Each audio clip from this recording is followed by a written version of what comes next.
Hello friends, இன்னைக்கு நம்ம குழந்தைகள்ல இருந்து எல்லோரும் விரும்பி சாப்பிடக்கூடிய ஹெல்த்தியான சம்பா புட்டு தாங்க எப்படி செய்யறதுன்னு பார்க்க போறோம்.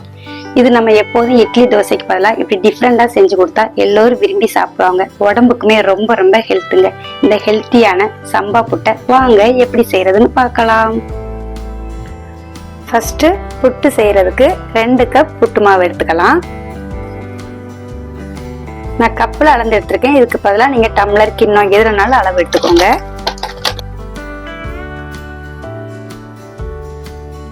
நான் கடையில வாங்கின சம்பா அரிசி புட்டு மாவுல தாங்க இது செய்யறேன். நீங்க இதுக்கு பதிலாக நார்மல் பச்சரிசி மாவுலுமே இதே மெத்தட்ல செய்யலாம். அதுவுமே ரொம்பவே நல்லா இருக்கும்.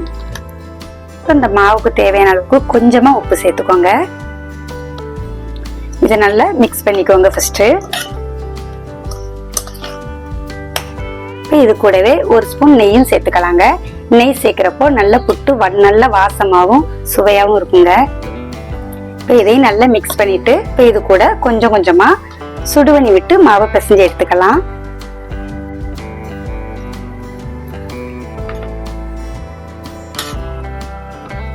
கொஞ்சம் கொஞ்சமா வெந்நி தண்ணி விட்டு நல்லா இப்படி கலந்து விட்டுக்கோங்க. வெந்நில பிசைறப்போ புட்டு நல்ல சாஃப்டாகவும் டேஸ்ட்டுமே நல்லா இருக்குங்க. ரொம்ப நேரம் நல்ல சாஃப்டாவே இருக்கும்.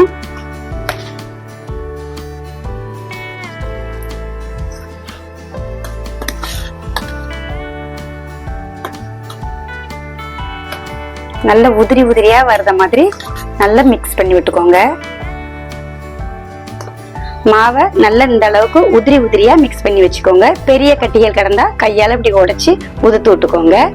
இதுதான் கரெக்டான அளவு. இப்படி பிடிச்சா இப்படி பிடிபடணும். இப்படி உதுத்தாலும் இப்படி உதிரியா இருக்கணும். நம்ம வெந்நி தண்ணியில பிசைறப்போ மாவே இப்படி பஞ்சு மாதிரி இருக்குங்க. இப்போ இது நம்ம புட்டுக்குழல்ல வச்சிடலாம். இப்போ இந்த புட்டுக்குழலுக்குரிய அச்சியை நம்ம உள்ள போட்டுக்கலாம். நான் ஒரு மீடியம் சைஸ் தேங்காயில ஒரு அரை மூடி தேங்காவை துருவி எடுத்திருக்கேன். இப்போ இதுல இருந்து ஒரு 2 ஸ்பூன் ஃபர்ஸ்ட் போட்டுக்கலாம்.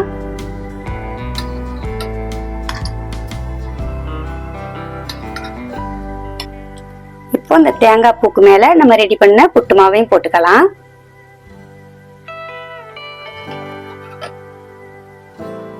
தேங்காய் பூ கம்மியாவும் மாவு கூடுதலாவும் போட்டுக்கோங்க.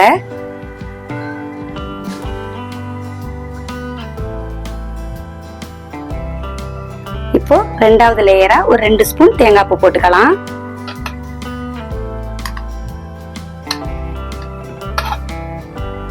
இப்ப அதுக்கு மேலையும் மாவு போட்டுக்கலாம்.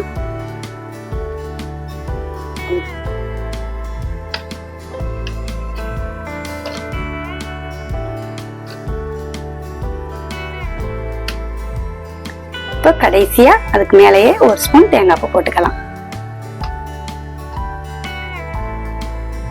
தேங்காய் பூவும் மாவும் போட்டதுக்கு அப்புறம் குழலுக்குள்ள அழுத்தியே விட வேண்டாம். இப்போ இதை நம்ம க்ளோஸ் பண்ணிடலாம். இப்போ புட்டு குழலுக்குரிய அடி பாத்திரத்துல தண்ணி ஊற்றி வச்சிருக்கேன். தண்ணியுமே நல்லா கொதிச்சதுக்கு அப்புறம் நம்ம ரெடி பண்ண மாவை அப்படியே மேல வச்சிடலாம். நல்ல வெந்நி கொதிச்சதுக்கு அப்புறமா வைங்க. ஒரு 8 நிமிஷம் வேகட்டும். அதுக்கப்புறம் நம்ம பார்க்கலாம். 8 நிமிஷம் ஆகுதுங்க. புட்டு நல்லாவே வெந்துருச்சு. புட்டு வெந்துட்டுனா நல்ல ஒரு வாசம் வரும். மேலுள்ள ஓட்டையில இருந்து நல்ல புகை வரும். நம்ம அந்த டைம் வெளியில எடுத்துடலாம். இப்போ குழலோட அடிப்பாகத்துல இப்படி ஒரு கம்பி அல்லது ஒரு குச்சியை வச்சு அப்படியே மெதுவா தள்ளி விடுங்க. புட்டு வெளியில வந்துடும்.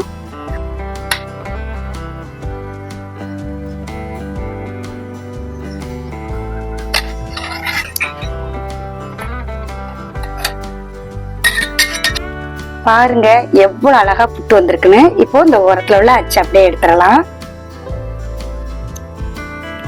இதே மாதிரியே மிச்சம் இருக்கிற மாவை அவிச்சு எடுத்துக்கலாம்.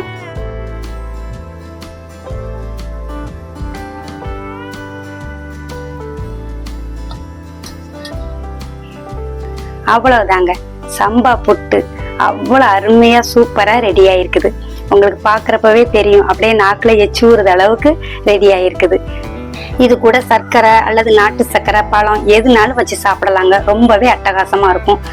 எப்போதும் இட்லி தோசைக்கு பதிலாக நீங்க இப்படி டிஃப்ரெண்டா செஞ்சு கொடுத்தா எல்லாரும் விரும்பி சாப்பிடுவாங்க.